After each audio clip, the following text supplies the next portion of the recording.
tarde. Eu sou o Dr. Rafael Fernandes, no comando do programa Casos e Descasos, aqui na Rede TV Brasília. Mais uma tarde aqui de sábado, de 12h30 até as 13 horas. Hoje eu vou agradecer aos nossos telespectadores que mandaram mensagens agradecendo o programa, parabenizando a Elaine Pontes, Vinícius, a Karen e todos os outros mais. Adriano também, que são salvo erro aqui. Um abraço a todos vocês, muito obrigado por nos acompanhar. Hoje nós temos aqui uma presença muito especial. Nosso diretor executivo da saúde do Sindicato dos Bancários do Rio de Janeiro, Edelso Figueiredo. E agradecer também ao presidente do Sindicato dos Bancários do Rio de Janeiro, José Ferreira Pinto, por ter cedido o Edelso aqui para nossa entrevista hoje. Boa tarde, doutor Rafael. Um grande prazer estar aqui, né, podendo contribuir um pouco mais, né, com a sociedade, reforçar o agradecimento ao nosso presidente José Ferreira. Muito obrigado pela presença. Eu quero saber hoje da realidade dos bancários. É uma categoria que eu tenho um grande apreço, carinho gigantesco por vocês, mas também sei da dificuldade do dia a dia de vocês. As dificuldades tanto relacionadas a doenças, relacionadas a metas abusivas, relacionadas a assaltos, sequestros, relacionados à automação, à informatização do sistema, e eu conheço um pouquinho dessa repercussão na saúde do trabalhador bancário. Então, quero ouvir de você, com toda a sua experiência, que você nos conte um pouco dessa história, essa coisa do setor bancário, da automação, a informatização.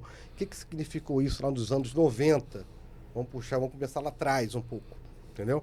Me fala um pouquinho sobre isso, por favor. Naquela época, existia vários núcleos, né, de compensações, arrecadações e tudo mais, e os serviços mecânicos, né? Então você tinha muita digitação com relação a LERDORT, né? Você digitava bastante, era máquina de datilografia, máquina de somar. Antigamente, compensação de cheque, você levava saía das agências, ia para os núcleos, você digitava aquela montoeira de cheque das agências, levava para a Câmara de Compensação e tudo, né? E isso, ao passar 2 anos, começou a ser nos sistemas, né? Automatizando. No começo foi muito bom e tudo, né? Só que tudo tem um começo, meio e fim, né? Okay. Uhum. Então, se acabaram os núcleos, que eram milhares de trabalhadores, né? Okay. Foram feitas outras demandas dentro de sistema de compensação, foi tirado os serviços das agências, né? Então a forma mecânica foi se acabando, né? Foi diminuindo bastante. Antigamente você tinha muito problema de LERDORT, né? Okay. Então, essas doenças ostomosculares, do digitador, né? A doença do digitador, né? Então, a tendinite, bursite, até hoje tem, na verdade, que é a doença crônica, é a doença do bancário. Perfeito. E tem a lei, né, que fala sobre isso. Lei 8.213 fala muito devastamente sobre isso. Okay. Né? Só que com o passar dos tempos, a automação, né, foi tirando o trabalho mecânico e aí começou a surgir as cobranças, né? As metas, né? Uhum. As metas, tudo bem. Cobrança, meta, todo mundo tem na sua vida, né? O problema são os excessivos, né? As metas abusivas, né? Então, aquela cobrança fora da realidade, não dá para você fazer só 100, tem que fazer 200%, aí é fora. Essa cobrança aumentou, então, drasticamente com essa transição. Drasticamente. Da época do manual, do mecânico, para a parte informatizada. Exatamente. E essa parte de automação. Os abusos por parte do banco aumentaram por demais, porque o controle ficou muito maior. Você entende que com essa informatização trouxe também um prejuízo para o trabalhador, em razão dessas metas, muitas vezes inatingíveis, até onde eu sei. Eu quero ouvir sua opinião sobre isso. E esses abusos, entendeu? O que começou a gerar isso para o trabalhador bancário nesse período? E se, nesse período, se o bancário foi, como é que eu vou te dizer, se o empregador naquela época tinha essa preocupação com o empregado de trazer informações do que poderia ocasionar aquela automação. Os seus esforços repetitivos vão aumentar drasticamente. Porque você era cobrado a fazer 10 no passado, agora você vai ser cobrado a fazer 100. Os sindicatos sempre cobraram isso aos bancos, né? Com essa automação, também trouxe um aumento do risco de acidente de trabalho.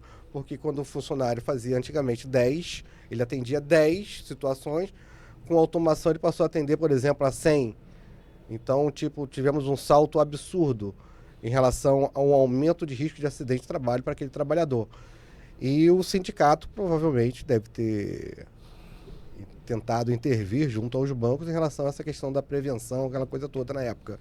Então me conta um pouquinho sobre isso, por favor. Então, o sindicato sempre fez essa cobrança, né, com relação à prevenção, né? Então, a questão da NR, que fala para você ter um assento lá no pé, o descanso, né? A cada 15 minutos, o cara que está digitando e tal, ele descansar, né, para se recuperar um pouco, tudo. Isso daí sempre teve a cobrança do sindicato, por isso que o sindicato é chato, né? Faz o papel. Faz o nosso papel, né? Papel. Nós temos lá, do nosso lado é do trabalhador, ia defender a categoria. Tá certo. Então é isso que vamos fazer, né? E essas questões que vem desligamentos, mais desligamento, vem a cobrança das metas, né? Hoje em dia, você vê que a cobrança das metas é muito em cima de venda, né? O bancário, além de bancário, virou vendedor. Além de bancário, virou um vendedor. O bancário, hoje em dia, ele tem que trabalhar no WhatsApp, né, no telefone direto, vai ligando, vai fazendo venda pelo computador direto. Além do atendimento normal dele. Além do atendimento normal dele, entendeu? Sobrecarregando, de fato, a categoria. Exatamente. E se, tipo assim, você tem numa agência que o seu colega teve 2 ou 3 funcionários desligados, né? Aquele funcionário que ficou ali vai para trabalhar por 3, por 4. A meta não diminui. A tendência sempre é aumentar. Inclusive, eu estava discutindo isso no programa anterior, é que a questão das metas é uma coisa totalmente aleatória. E quando ele acaba de cumprir a meta daquele mês, no outro mês pode dobrar. Exatamente. Então ele vive realmente nesse estado psicótico, praticamente, em relação a ter que bater essas metas. E eu ouvi também no passado alguns relatos com as pessoas, os gerentes, com medo do descomissionamento, de perda de comissão, a não conseguir bater metas. Isso daí acontece muito nos bancos públicos, né? Okay. Que por alguma situação, uma vez ele sai de licença há mais de, às vezes, 6 meses e tudo, né? O salário de X vai lá embaixo para Y, né? Então, tu imagina aquele camarada trabalhando o dia todo pensando naquilo ali, eu tenho que bater meta, né? E se eu não bater, vai cair meu salário. Aí ele fica doente. Fica doente por causa do banco. Exatamente. E ele além de ficar doente, muitas das vezes carregar uma sequela incapacitante, ele ainda é descomissionado. Ele é punido 2 vezes ou 3 vezes. Exatamente. Por ter sido acometido por doença. E quando ele sai, a maioria dos bancários, a verdade é essa, que trabalha doente, né? Com medo de sair de licença para tratar da tua saúde, né? E ele, depois, quando volta, ele é perseguido. Esse é um ponto que você tocou muito importante. Eu atuo com os bancários há mais de 25 anos na advocacia. E eu já vi muito disso que você está mencionando agora. E é um ponto extremamente importante, é que o bancário não esconda suas doenças, né? Que ele não esconda que realmente tem um problema de saúde. Isso sai para as outras categorias também. É que ele realmente se trate, busque fazer seus exames, busque os médicos especializados e comece a catalogar a sua doença. Porque é difícil se manter com um padrão de atividade alto, de produtividade, quando você fica doente. Quando você ingressa na carreira, acredito eu, você pode me corrigir se eu estiver errado, ele ingressa vendendo 100 produtos, hoje, que o bancário é um vendedor, que a gente acabou de falar, ele depois que ele fica doente, ele com certeza não consegue ter essa produtividade a mesma. A maioria das pessoas que atendemos é com depressão, ansiedade, né? Tem que bater meta, senão você ser mandado embora, tem medo de ser mandado embora, né? E o banco não quer saber, vai cobrar.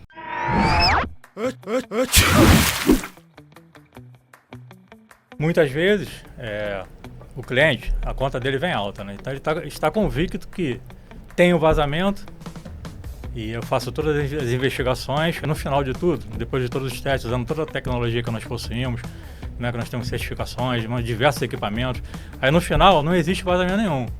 Aí é a surpresa para a pessoa, né, achando que um vazamento, não existe. E muitas vezes existe um vazamento, a pessoa está convicta que não tem. Aí no decorrer dos testes, quando eu faço toda aquela segmentação e os testes, o vazamento se volta para um determinado local. Aí eu falo pro morador, né? Eu falo, existe um vazamento. Aí eles ficam chateados comigo. Não é possível, não existe vazamento, existe, vamos mostrar onde é que tá. Aí uma casa grande que foi essa época, quando eu fiz esse teste, era no Leblon, né? Então tinha bastante árvore, uma casa quase um sítio, né? Bem grande. Fiz diversos testes, não conseguia localizar em lugar nenhum, né? Mas eu sabia que existia o vazamento pelos testes preliminares que eu realizei. Aí no final, como é que eu fiz a localização? Com o gás rastreador, apliquei o gás rastreador e o gás rastreador brotou lá no meio das árvores. Aí eu fiz a detecção, aí tive que cavar para poder achar o ponto da tubulação que estava rompida. Somente um gás rastreador que eu consegui fazer a localização no meio do mato, entre as árvores. Então, existe gás rastreador? Gás rastreador. Às vezes, então, a pessoa acha que não tem, tem. A pessoa acha que tem e não tem. Aí tem que chamar uma empresa especializada para fazer o trabalho devido, né? Fazer todas as investigações. Existe máquina geradora de fumaça, você pode aplicar no esgotamento, ela pode botar no meio do mato uma linha muito grande, muito longa, aquela fumaça brota. Tem muito recurso. Você pode encontrar caça-vazamento em todas as redes sociais, só colocar caça-vazamentos RJ. Vai ver a nossa identidade visual, Naldir Melo, estamos prontos a atendê-los. Queria mandar aqui um abraço pro telespectador da RTV, um bom sábado para todos. Eu lavava a senhora do lado de fora do box, você tem que buscar camicha, possibilidades inusitadas, né? Que às vezes é uma situação que ninguém consegue imaginar, que afetou o apartamento de baixo. Alto de produtividade quando você fica doente. Quando você ingressa na carreira, acredito eu, você pode me corrigir se eu estiver errado, ele ingressa vendendo 100 produtos, hoje, que o bancário é um vendedor, que a gente acabou de falar, ele depois que ele fica doente, ele com certeza não consegue ter essa produtividade a mesma. A maioria das pessoas que atendemos é com depressão, ansiedade, né? Tem que bater meta, senão você ser mandado embora, tem medo de ser mandado embora, né? Uhum. E o banco não quer saber, vai cobrar o teu jeito. Absurdo. Inclusive a NR17, ela fala em readaptação progressiva. Uhum. E ninguém fala sobre isso. Uhum. Ou seja, ninguém tem essa preocupação de estou retornando ao trabalho, fiquei afastado 6 meses, 1 ano, né? Muita coisa aconteceu nesse período dentro do banco. Eu vou readaptá-lo devagar para que ele alcance realmente a possibilidade de voltar a produzir como produzia anteriormente. Ou seja, já joga no meio dos leões e se vira. Exatamente. Se vira. O INSS, ele tira a responsabilidade dele de readaptação, que na verdade quem deveria readaptar o trabalhador era o INSS. Junto ao CRP. Exatamente. Centro de Reabilitação Profissional. Exatamente. Perfeito. Só que o INSS é muito mais fácil para ele pegar, não, volta para o banco, acho que você não tem nada. E a pessoa lá, com tudo comprovado, a incapacidade dela. Que a gente, eu tenho 33 anos de banco, né? A gente entra na empresa novinho, né? Tá ali com aquele sonho, aquela esperança e tudo mais, né? Aí quando a gente entra, vai lá, corre atrás, é explorado, até você adoecer. Aí mudou a figura. Tudo muda. Tudo muda. Porque você adoeceu, você não presta mais. Você é um número apenas para o banco. O banco não vê pessoas, o banco vê números, entendeu? Então, se você está doente, você não vai produzir como ele quer produzir. Então, é mais fácil o banco pegar, vou te descartar, vou te mandar embora doente mesmo, né? Porque... E com conhecimento, né, dele. Com conhecimento. Que é o mais absurdo. Eu vou te mandar embora, né? Você... vai ficar sem plano de saúde durante o tempo, você vai continuar doente, vai continuar se tratando, né? Sem plano de saúde, você vai parar onde? No SUS? Que não é uma maravilha, que nós sabemos. Sabemos disso. Né? Sabemos disso. E com isso tudo, quem fica com lucro com os dividendos? O banco. Sabe o que vai acontecer? O ciclo vicioso, ele vai pegar o outro coleguinha, novinho, tudo cheio de sonho, de esperança, né? E vai explorar, adoecer, mandar embora, aí depois adoeceu, é o número. Ele fica com lucro e quem paga essa conta do trabalhador doente lá? Somos nós, a sociedade, né? Com nossos impostos e tudo. Ele vai para o SUS, tira a vaga de outro que precisa mais ainda, né? E o banco fica com lucro, com os dividendos. É isso que acontece nesse país. Essa é a realidade do bancário hoje. É do bancário. É absurda. Se você olhar a categoria bancária em termos de doença, principalmente as psicossomáticas, a burnout, a depressão, síndrome do pânico, isso tudo aí. Estresse pós-traumático. É desesperador. Esse programa é um alerta para a sociedade e o nosso objetivo é realmente mostrar esses descasos e procurarmos um ajuste. Nem que seja o caso de alteração legislativa. Ver a memória, eu escrevi 2 matérias sobre isso, em 2 grandes redes de circulação de notícias, sobre o descarte do trabalhador vítima de acidente de trabalho, de maneira tanto os bancários quanto em outras categorias.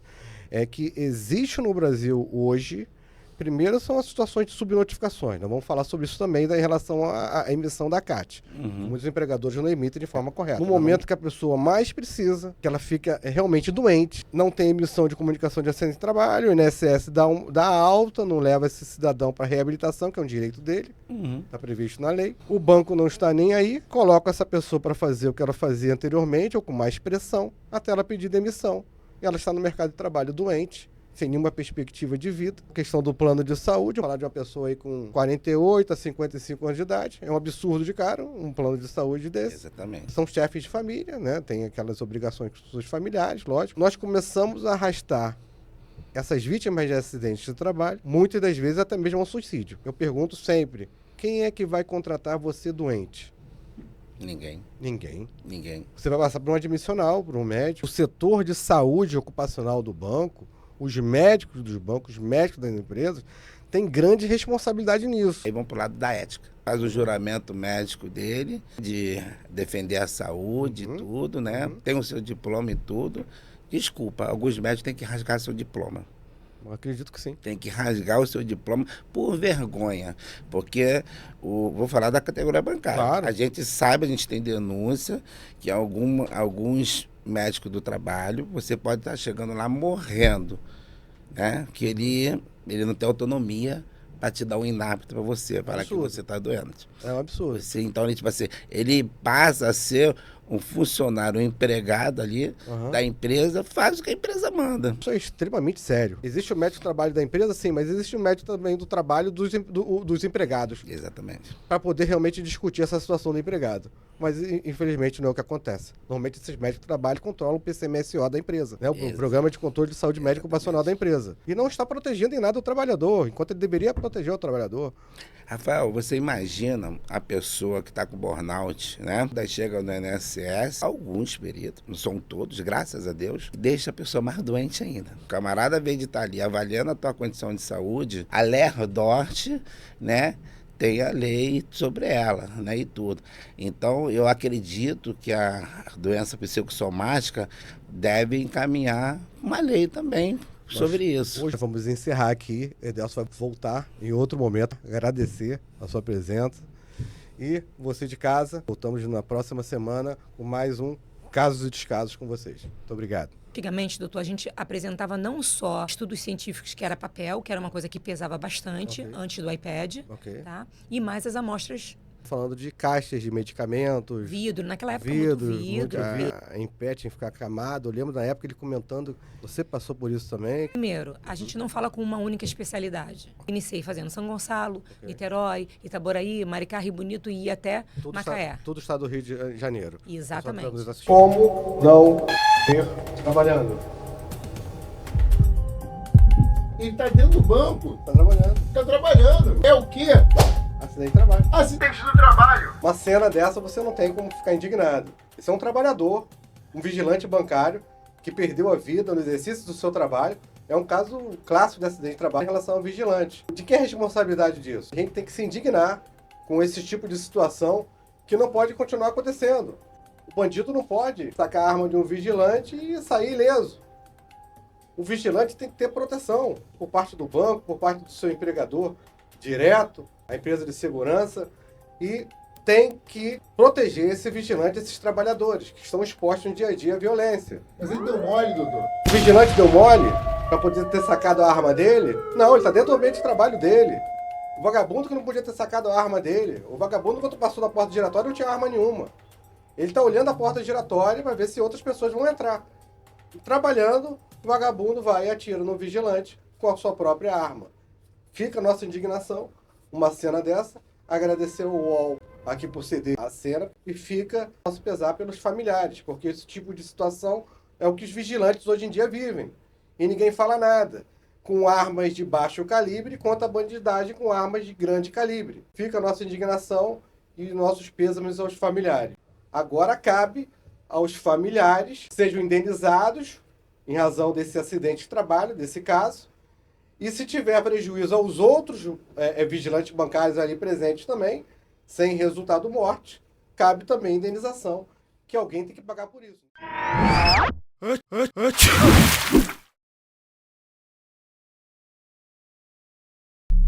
Dica infinita de marketing aqui da Ciscasso. Uma pílula rapidinho para você saber um pouquinho melhor como se posicionar na sua estratégia de marketing. Hoje o nosso recado vai para a galera que é de liderança nas empresas que prestam serviços para as empresas, ou seja, marketing B2B. A gente da imprensa digital é especialista nesse assunto, em criar jornadas do cliente para poder validar a sua estratégia e mostrar a marca para o mercado. Senão você vira um esquenta-banco do marketing. Você sabe o que é um esquenta-banco do marketing? É uma empresa que tem uma marca fraca, que se desenvolve mal, que se comunica mal, que só quer fazer CTA, Call to Action. Chamadas para ação para poder vender seu produto, mas esquece de trabalhar o seu branding, a sua marca de verdade. E aí eles servem para quê? Para explicar para que serve um produto, validar um produto, validar uma receitinha de bolo para que alguma coisa seja vendida. Mas quem vende mesmo é o líder de mercado. Se você quer vender de empresa para empresa, você precisa de um posicionamento estratégico de marketing com jornada do cliente e com muito branding, mostrando a tua marca para quem realmente pode comprar o teu produto. Chegando aqui hoje. Muito obrigado pela sua presença, o Washington Luiz e Simone Nogueira, aqui no nosso programa. Eu que te agradeço. Muito obrigado, doutor. Obrigada, doutor. Obrigado. Eu quero conhecer um pouco da história de vocês. Você passou por aquela situação, daquela transição da informatização e automação dos bancos. Sim. Foi realmente uma transição, até onde eu sei, até onde eu conheço, dentro dos meus clientes bancários, que eu tenho muitos clientes bancários com problemas de saúde. Um motivo desse programa também é um alerta tá?